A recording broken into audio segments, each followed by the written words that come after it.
Détecteur de freinage. Alors ici on a un robot, alors une voiture par exemple, qui possède pour propre repère O1 avec les vecteurs I1 et J1, qui se déplace dans un plan. Alors on a ici une autre voiture ou un autre obstacle en M, qui lui est un véhicule, on ne connaît rien sur lui, sauf que il se déplace d'une façon dérivable par rapport à la voiture. Alors, cette voiture, elle doit détecter quand le point M freine. Alors, M peut faire des courbures, mais dès qu'il ralentit, en termes de vitesse, il faut que le véhicule s'en aperçoive et déclenche une alerte au conducteur pour lui signaler que le véhicule de devant freine. Alors, on a deux repères. Le premier repère, c'est le repère du monde, qui est indicé par 0, et le repère du véhicule, qui est indicé par I1. Cette voiture est équipée de plusieurs capteurs, comme indiqué dans l'énoncé de l'exercice. Alors, tout d'abord, elle est équipée d'odomètres. Alors, les odomètres, c'est ce qui compte le nombre de tours de roue. Les odomètres sont placés... donc ça permet de connaître l'angle des roues, de connaître la vitesse des roues, et elle permet d'obtenir la vitesse du milieu de l'essieu arrière. Bon. Elles permettent aussi d'obtenir les vitesses de rotation, mais ici elles sont obtenues à partir d'un gyromètre. Alors un gyromètre donne la vitesse angulaire, donc θ point, puisque les coordonnées les degrés de liberté du véhicule, c'est x, y, θ. Alors on peut supposer que le gyromètre nous donne à la fois cette vitesse angulaire, mais aussi l'accélération angulaire, mais disons qu'on pourrait l'obtenir aussi par dérivation, par différence finie, ou par dérivation de θ point. C'est-à-dire si on a un signal assez propre nous donnant θ point, on peut en déduire la dérivée de θ point, c'est-à-dire l'accélération angulaire. Alors qu'est-ce qu'on a comme autre capteur, alors de nature aussi proprioceptive, des accéléromètres. Alors qu'est-ce que des capteurs proprioceptifs? C'est des capteurs qui sont internes à la voiture, qui ne sont pas en interaction avec l'environnement. Par exemple, lorsque vous mesurez une distance par rapport à un objet, on peut voir ça comme un capteur extéroceptif, en relation avec l'extérieur. Les odomètres, les gyromètres et les accéléromètres sont de nature proprioceptive. Alors ici, un accéléromètre est sur la voiture et permet de mesurer l'accélération, ici notée alpha-bêta, de la voiture elle-même, toujours exprimée dans le repère de la voiture. En effet, la voiture n'a pas conscience du repère R1, et tout ce qui est mesuré par la voiture s'exprime dans le repère de la voiture. Alors, en ce qui concerne les capteurs extéroceptifs, vous avez ici deux radars. Un qui est positionné à l'avant, deux radars qui sont tous les deux positionnés à l'avant de la voiture. Et ils sont capables de mesurer le véhicule de devant. Alors mesurer, c'est-à-dire obtenir un point, donc les coordonnées du véhicule M qui est devant, mais toujours exprimées dans le repère du véhicule. Alors, comme le signal est assez propre, on va supposer qu'on est capable d'avoir les dérivés de ces coordonnées A1 et B1, de même que les dérivés secondes. Alors en fait, quand on fait une mesure assez propre, on peut supposer, au moins sur le plan théorique, qu'on a accès à ces dérivés, première, seconde, etc.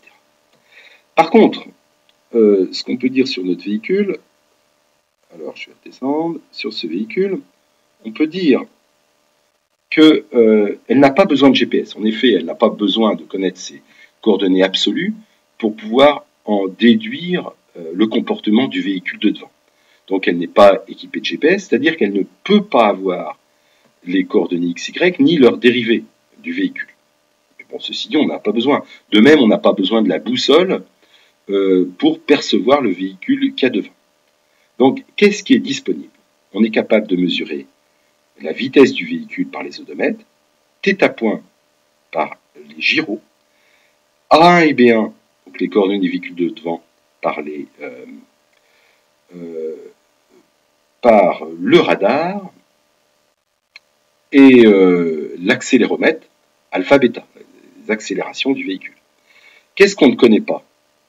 Les coordonnées XY du véhicule, de notre propre robot, leur dérivée. On n'a pas de boussole, donc on n'a pas θ.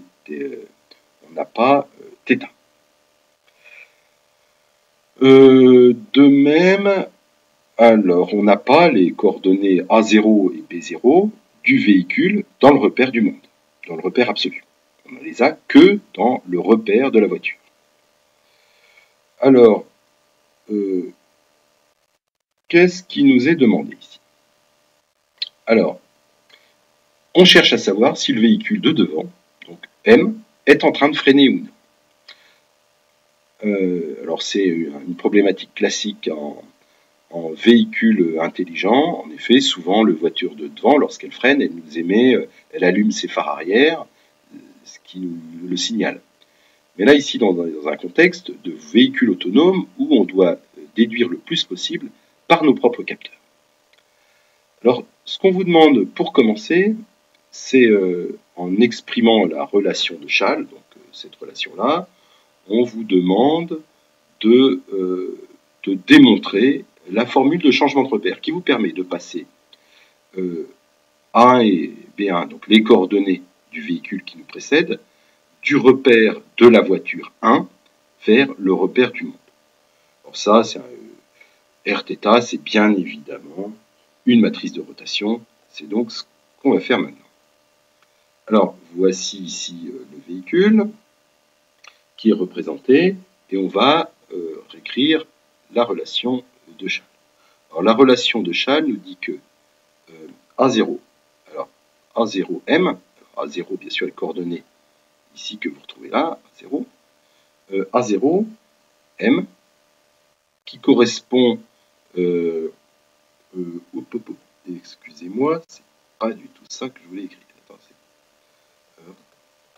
Pas du tout ça que je voulais écrire.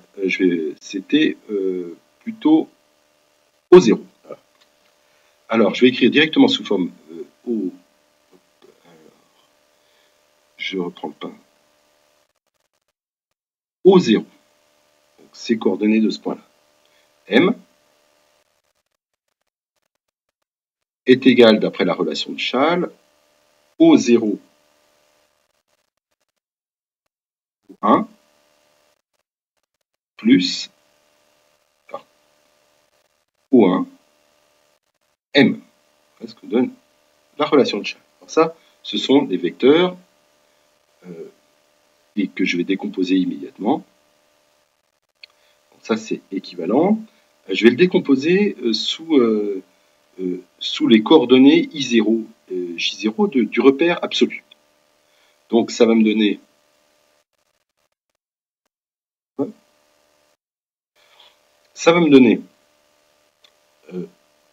A0, I0,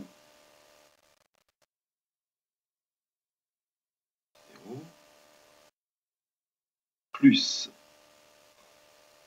B0, J0,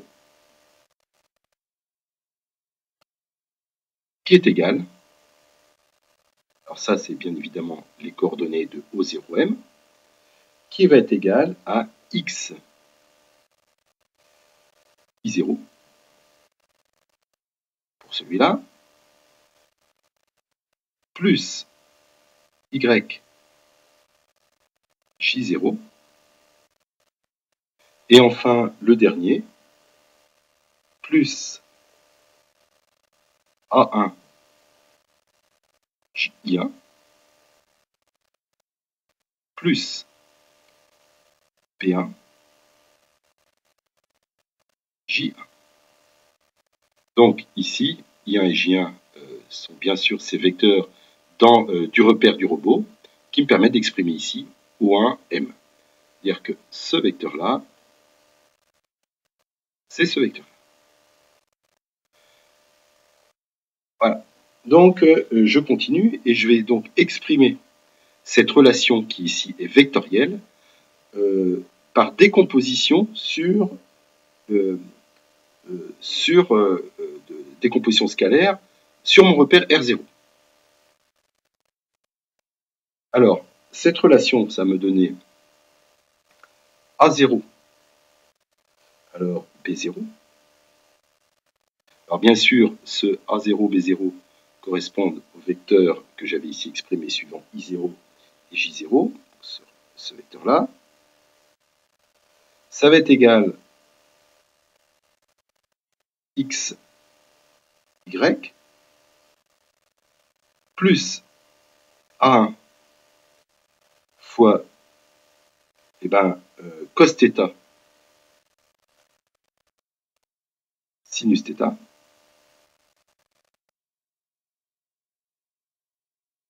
plus B1 fois moins sin θ cos θ.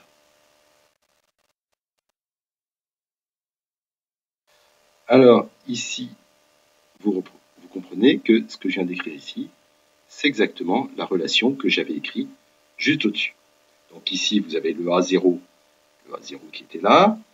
Tout ce qui est suivant I0 se retrouve sur la première ligne. Et tout ce qui était suivant J0 se trouve sur la deuxième ligne. Ici, I1 et J1, j'ai dû les exprimer dans le repère I0, c'est-à-dire que ici, le I1 que vous voyez ici, c'est celui qui est là. Et le J1, c'est celui qui est là. Voilà. Bon, et bien maintenant, je vais pouvoir représenter ça, cette relation, je vais pouvoir la représenter sous forme vectorielle, ce qui m'était donc demandé dans l'exercice, en disant que A0, B0, en l'isolant, ça va me donner, enfin, déjà isolé, bon, le XY, je le recopie, et là maintenant, je vais le mettre sous forme matricielle. Donc je vais faire apparaître ici ma matrice, avec ici A1, sous forme de vecteur, A1, B1. Et ici, je vais recopier ces éléments-là, je vais donc faire apparaître cos θ. On retrouve la matrice de rotation, moins sin θ. Ici, sin θ. Et cos θ. C'est ce qui m'était demandé de démontrer. Et vous retrouvez ici l'expression de la matrice de rotation, R θ, qui est l'expression d'une matrice de rotation en 2 dimensions.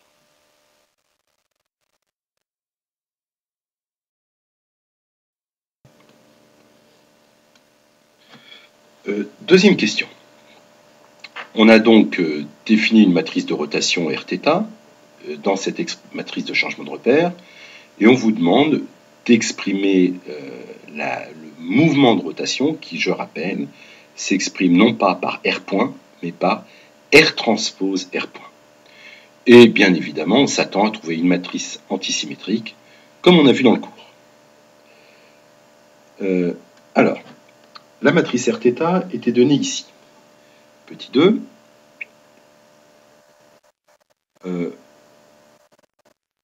on s'intéresse à la matrice R transpose de θ multipliée par R point de θ. C'est cette matrice-là qui exprime le mouvement de rotation. Alors, cette matrice-là, c'est égal à quoi? C'est égal à la matrice R transpose. Je rappelle que comme c'est une matrice de rotation, cette transpose va correspondre à l'inverse. Mais ici, bon, on va directement l'inverser, donc la transposer. On va obtenir ici cos θ, la diagonale reste identique. Cos θ. Ici, je vais obtenir sin θ. Et ici, moins sin θ.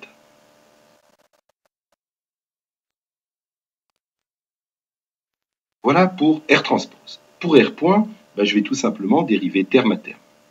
Alors pour dériver terme à terme, la dérivée de cos θ, c'est moins sin θ. Tout ça, je dois multiplier par θ point, mais ça va être le cas pour tout le monde. Donc je vais le mettre en facteur ici, θ point. Je mets en facteur. Donc, je vais avoir ici la dérivée de moins sin θ, c'est moins cos θ. La dérivée de sin θ, c'est cos θ. Et enfin, ici, je vais avoir moins sin θ. Voilà pour l'expression de cette dérivée. Mais ça simplifie tout ça. Parce que lorsque je vais faire le calcul, alors mettons de cette matrice, je vais obtenir θ point va rester. Et ici, je vais obtenir une matrice de 2 qui va être assez simple. Le premier élément, alors donc elle va bien évidemment être 2, 2. Le premier élément, alors ça va être ça fois ça, plus ça fois ça. Et on se rend bien compte que dans notre cas particulier, ici, je vais obtenir un 0. Ici, bon, pour le deuxième élément, je vais obtenir moins 1, parce que je sais que sin carré plus cos carré est égal à 1. Donc ici, j'obtiens moins 1. Ici, pour la même raison, j'obtiens 1. Et enfin ici, les deux éléments s'annulent et il va me rester 0. Donc j'obtiens bien une matrice antisymétrique, comme c'était le cas en 3 dimensions, sauf qu'ici, on obtient 1 et moins 1, et avec le θ point qui devant représente la vitesse angulaire. Donc voilà pour cette question. Alors maintenant, je vais passer à l'autre question. On prend le vecteur U. Le vecteur U qui représente la vitesse du véhicule qui nous précède. Donc attention, c'est un vecteur vitesse. Alors on vous demande de l'exprimer dans le repère UR1 donc, du véhicule.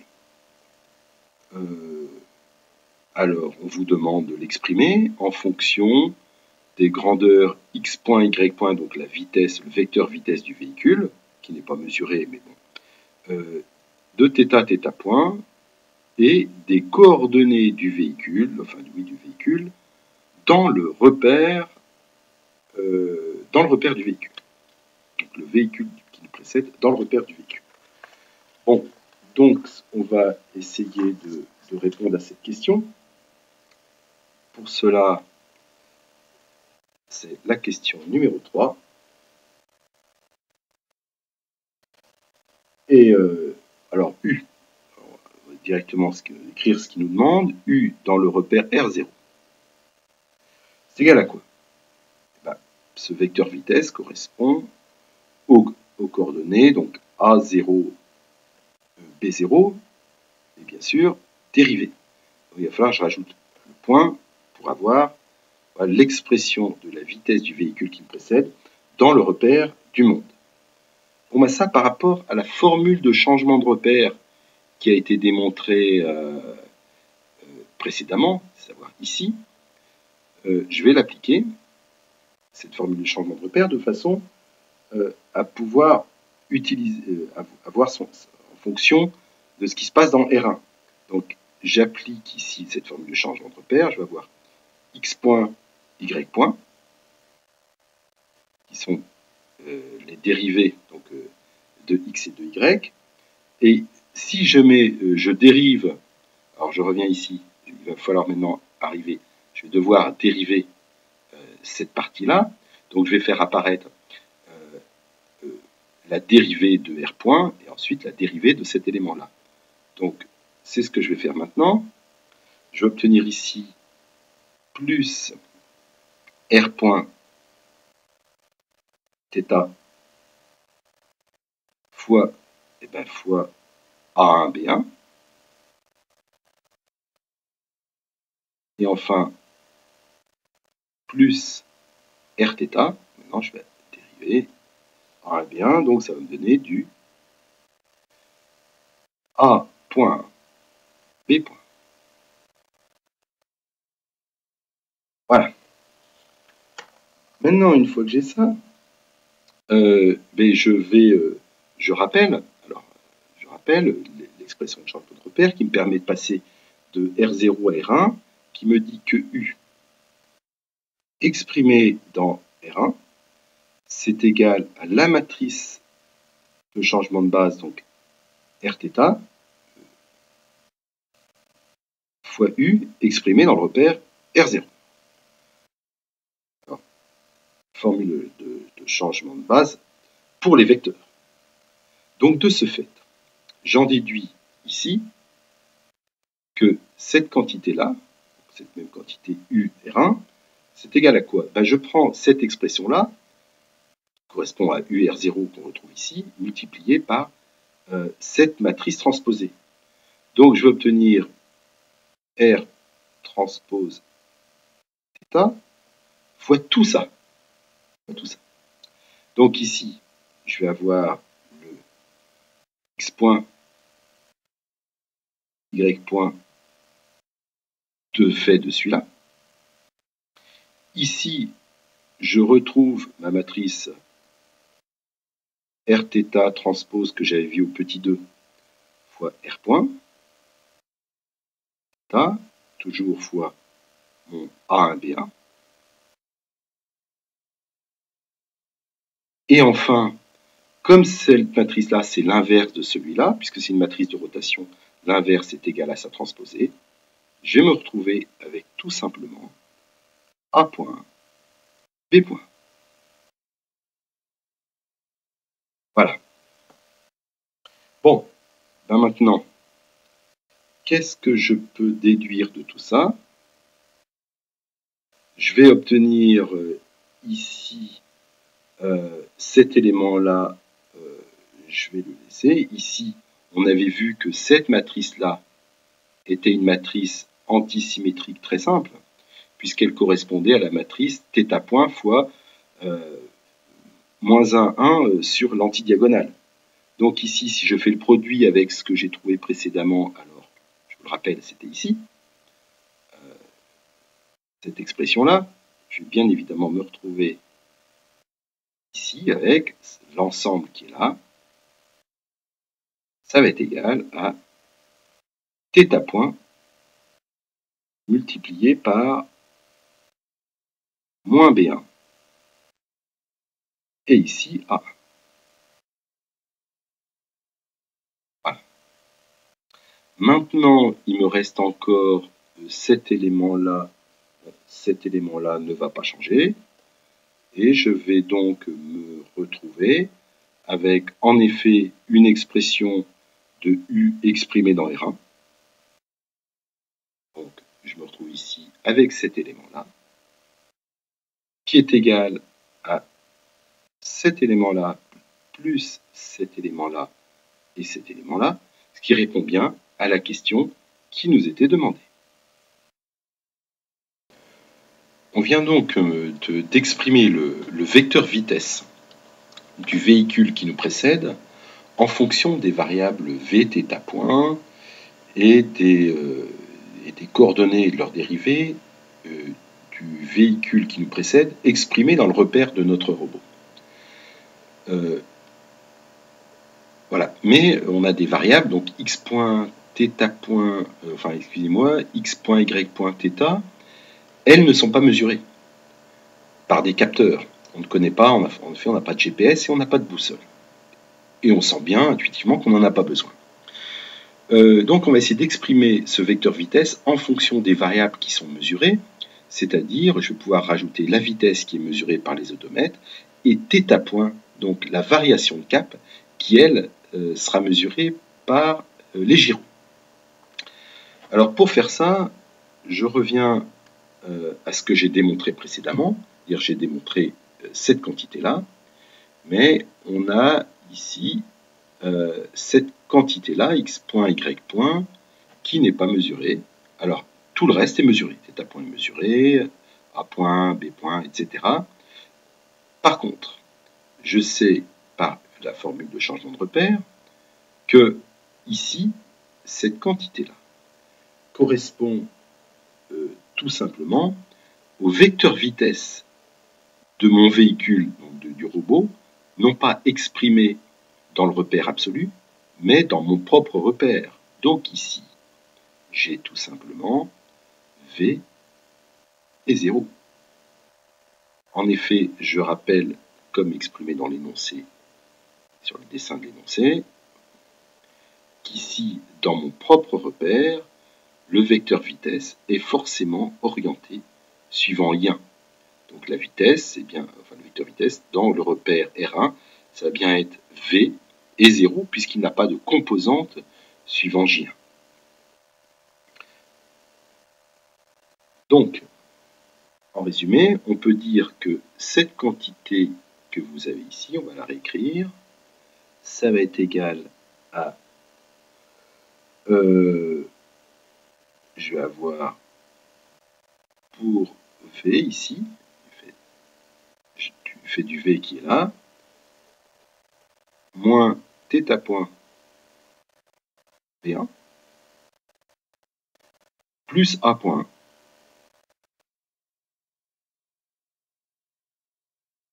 je fais de celui-là. Et enfin, pour la deuxième partie, pour la deuxième composante, je vais avoir θ point fois 1 plus B1. Donc ce que je peux dire, c'est que maintenant, je suis capable d'exprimer le vecteur vitesse du véhicule qui me précède grâce au capteur dont je dispose dans ma voiture. Alors, nous venons d'exprimer le vecteur vitesse du véhicule qui nous précède, U, dans le repère de notre robot. Alors maintenant, on voudrait savoir si le véhicule de devant freine ou pas.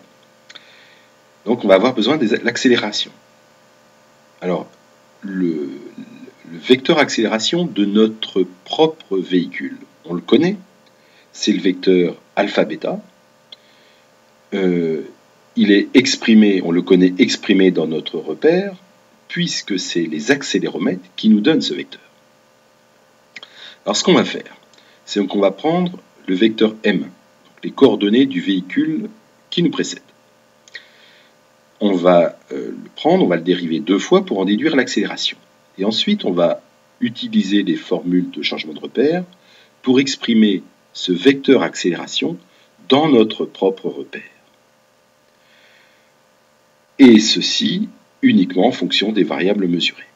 Alors, je rappelle qu'on connaît déjà l'expression du vecteur vitesse du véhicule qui nous précède, qui a été démontré, qui est donné par cette formule-là, et je vais prendre cette formule-là et la dériver. Ça va me donner ainsi le vecteur que je cherche à calculer, A, exprimé dans le repère R0. Alors, ce vecteur-là, ça va être égal à la dérivée de ce vecteur, du vecteur UR0, donc c'est A point point 0, B point point 0. Et je vais prendre cette formule-là et je vais la dériver. Alors en faisant ça, je vais obtenir ici x point point, y point point, qui correspond à la dérivée de cet élément-là. Enfin, ici, je vais obtenir... Alors, quand je vais dériver ici, j'ai un produit matriciel. Donc, je vais obtenir, un produit d'un vecteur par une matrice. Donc, je vais obtenir R point point, je commence déjà à dériver R point θ, multiplié par ce vecteur A1, B1. Voilà. Je vais avoir ici R point θ,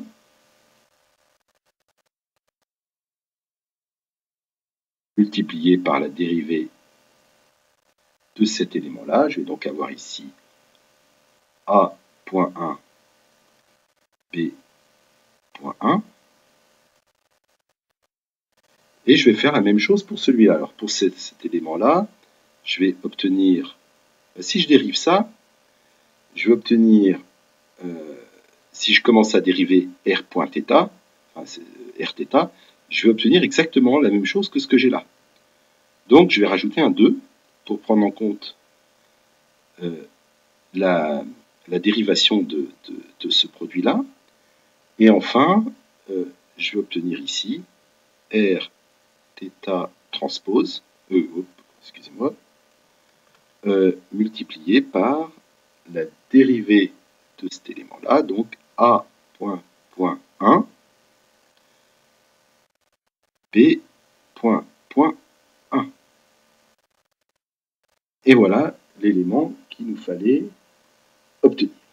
Alors, je vais le faire passer dans le repère R1 en multipliant. Alors, je peux passer dans le repère R1. Donc, ce qui va m'intéresser, d'obtenir A exprimé en R1. Et pour cela, je vais le faire en multipliant de chaque côté. Alors, je peux obtenir cette relation. Et pour passer dans le repère R1, je vais devoir multiplier par la gauche par l'élément, la matrice de changement de base, R transpose θ. Voilà. Donc, c'est ce que je vais faire. Si je multiplie ça, je vais obtenir ici. Alors, bon, je vais commencer par celui-là. Si je prends ça, c'est l'accélération de notre véhicule dans le repère absolu. Si je le multiplie par ça, par cette matrice de changement de base, je vais bien obtenir le alpha-bêta qui m'intéressait. Donc ça, c'est ce que me donnent les accéléromètres, c'est-à-dire mon accélération dans mon propre repère, et non pas dans le repère absolu comme c'était exprimé ici. Enfin, cet élément-là, eh ben, je vais avoir du mal à le simplifier pour l'instant, donc c'est R transpose, je vais le réécrire R transpose θ du fait de celui-là, multiplié par R point point θ, donc je vais le calculer ultérieurement, fois A1B1.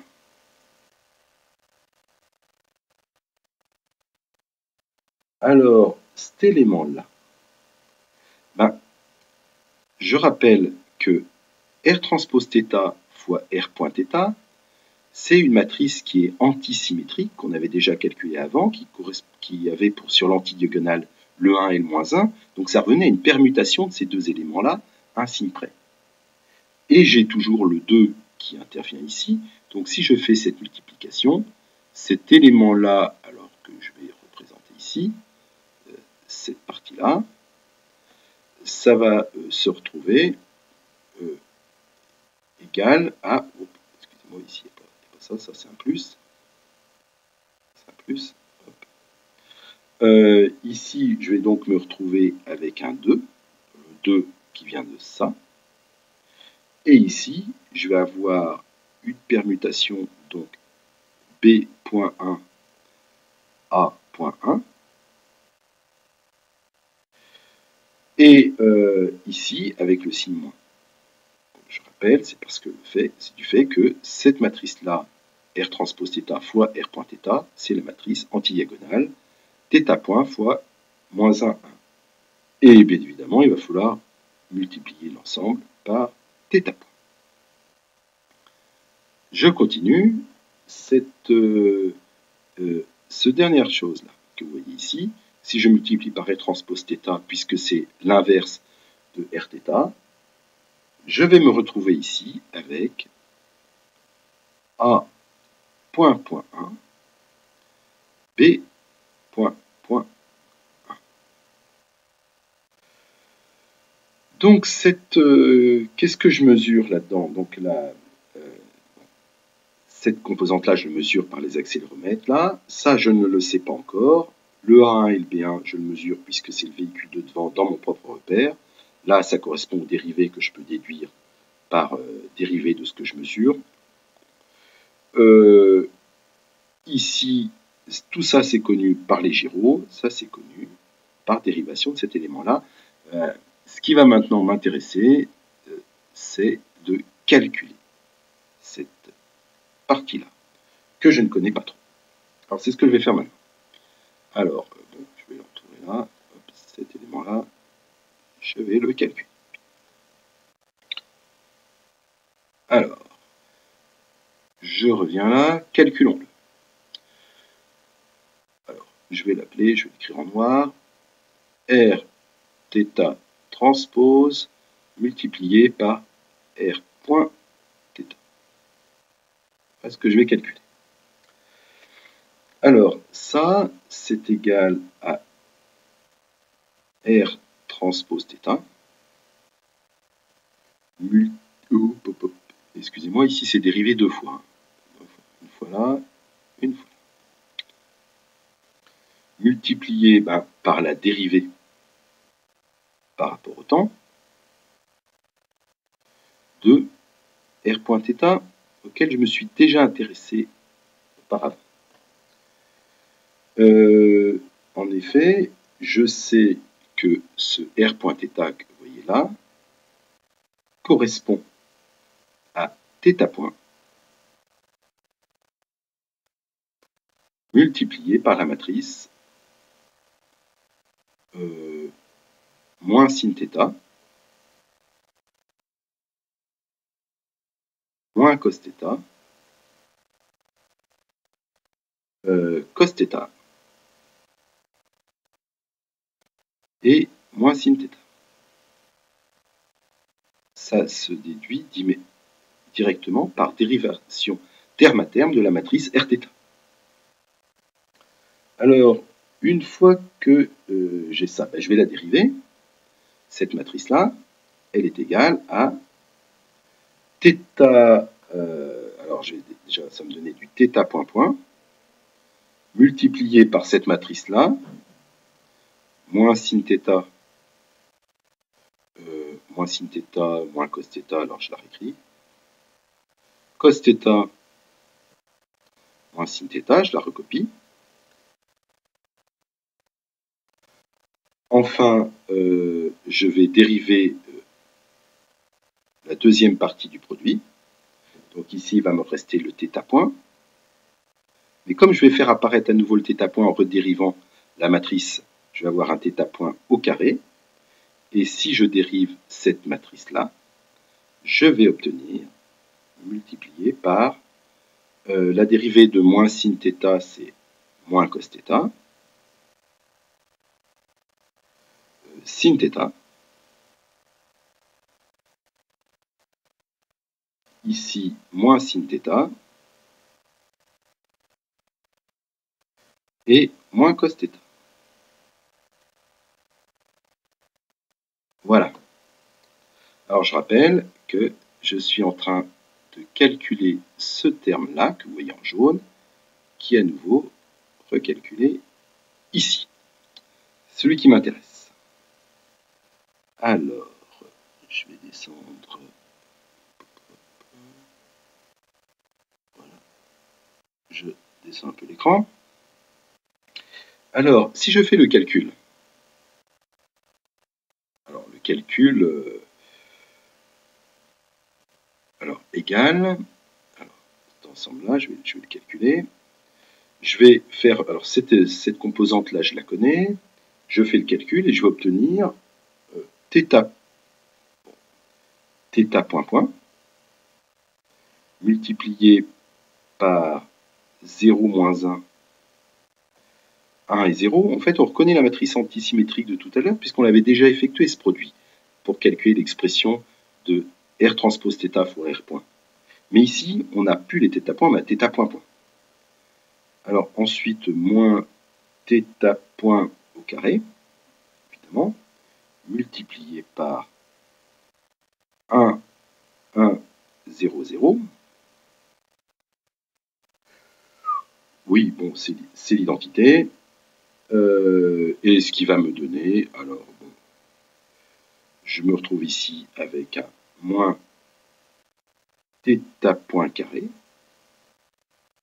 moins θ point point, faire matrice. Ici, je vais obtenir θ point point, et enfin, moins θ point carré. Voilà.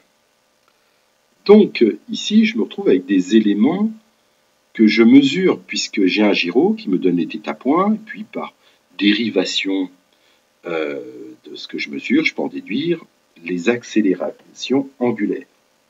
Donc finalement, en reprenant ce que j'avais ici, qui me donnait cette A exprimée dans le repère R1 qui m'intéresse. je reprends toute cette expression et je vais essayer de la résumer tout en dessous. Donc, en reprenant tous ces éléments, on a A exprimé dans le repère R1, celui qui m'intéresse, qu'on me demande de calculer.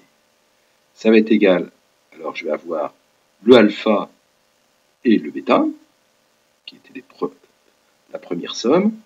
Ici, je vais avoir un moins θ point carré fois A1, parce que ce produit était multiplié par A1 et B1, moins θ point point fois B1,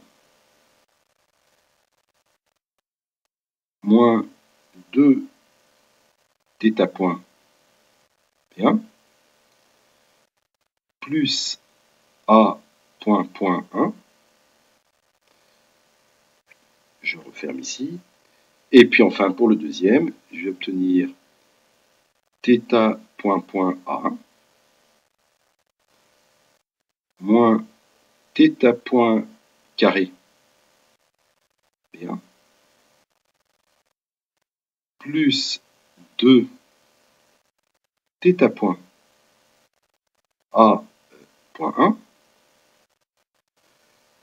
plus B1 B point point 1. Attention, là c'est dérivé deux fois. Voilà, une fois. Alors, voilà, j'ai cette expression de A qu'on me demandait de calculer, de l'accélération du véhicule qui me précède exprimée dans mon propre repère, et je l'ai en fonction uniquement par une fonction analytique de ce que je mesure et des dérivés potentiels de ce que je mesure, en supposant que je suis capable de les obtenir de façon assez propre. Alors, dernière question. On mesure tous ces éléments-là, donc la vitesse par les odomètres, la rotation par les gyros, le radar nous donne ces quantités-là, alpha, bêta par les accéléromètres, et on nous demande est-ce que le véhicule de devant est en train de freiner. Alors pour cela, on remarque tout d'abord que si jamais j'ai mon véhicule, je connais tout ce que je mesure, c'est dans le repère R1. Je n'ai pas conscience de ce repère R0. J'ai le véhicule de devant et si je perçois sa trajectoire, en fait, je peux avoir l'impression qu'il se rapproche de moi et pourtant, il peut ne pas freiner. S'il a par exemple une trajectoire comme ça, ben, je vais avoir, et que moi j'avance à une vitesse constante, je vais avoir l'impression qu'il se rapproche, enfin qui décélère, mais en fait pas du tout. Si ça se trouve, il est même en état d'accélération. Donc, il va falloir que je raisonne complètement par rapport à lui. Alors, imaginons que son vecteur d'accélération, alors le vecteur d'accélération, je vais essayer de le représenter ici, son vecteur d'accélération, mettons qu'il soit comme ça. Alors, s'il est comme ça, qu'est-ce que ça signifie? Si son vecteur d'accélération au véhicule qui me précède est comme ça veut dire qu'en fait, il est tout simplement en train de tourner sur la gauche sans décélérer. Il a une vitesse comme ça. Là, il est en train de... Il ne décélère pas, il tourne sur sa gauche. Si jamais son vecteur d'accélération est comme ça, c'est qu'il est en train de tourner non plus sur sa droite comme précédemment, excusez-moi, mais sur sa gauche. Si jamais son vecteur d'accélération est comme ça, puisque son vecteur vitesse est dans ce sens-là, ça signifie qu'il est effectivement en train d'accélérer. Si son vecteur d'accélération est comme ça veut dire qu'il est en train de décélérer. Donc ce qui va être important, c'est de regarder le vecteur d'accélération relativement à son vecteur vitesse. Donc pour cette question petit 6, alors la question petit 6 de l'exercice, il va falloir que je regarde le produit scalaire entre le vecteur A et le vecteur V du véhicule qui me précède. Or, ces deux-là, je les connais je suis capable de les déduire du fait des éléments de mes instruments de mesure. Je suis capable de calculer A exprimé dans le repère R1, de faire le produit scalaire par U, le vecteur vitesse, alors ici ce serait plutôt U, puisque j'avais appelé précédemment U, exprimé dans le repère R1. Donc j'ai ces deux-là. Et si jamais ce produit scalaire est négatif, j'en déduis que le véhicule freine. Alors, je vais essayer de réécrire la condition comme c'est demandé dans l'exercice. Ce produit scalaire revient tout simplement à exprimer ces deux quantités-là. Alors, le produit scalaire, on pourrait le réécrire aussi sous la forme équivalent à dire que A transpose R1 multiplié par U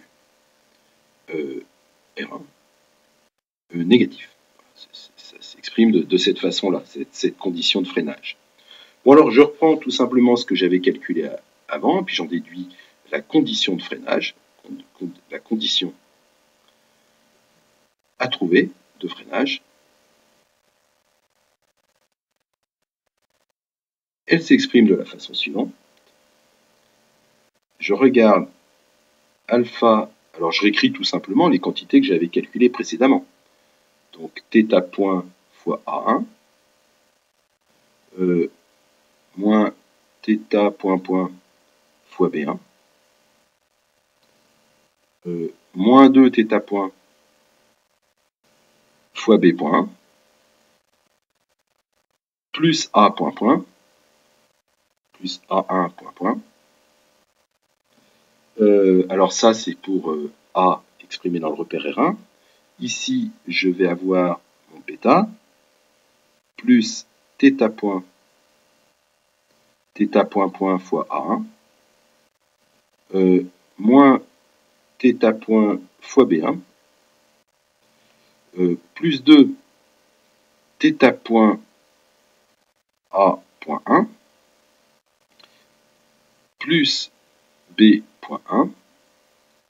Voilà, je prends ce vecteur-là, je le multiplie, alors B point point, excusez-moi, je le multiplie par le vecteur U exprimé dans R1, alors celui-là que nous avions calculé précédemment, alors ça devait être à la question précédente, celui-là, et celui-là c'était la question d'encore avant, donc ici je vais avoir V moins θ point P1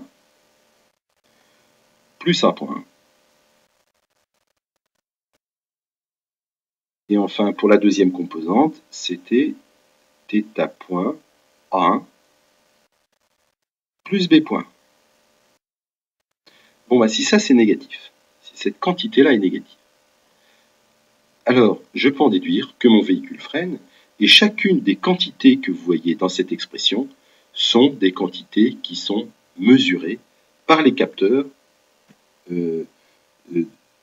qui sont dans ma voiture.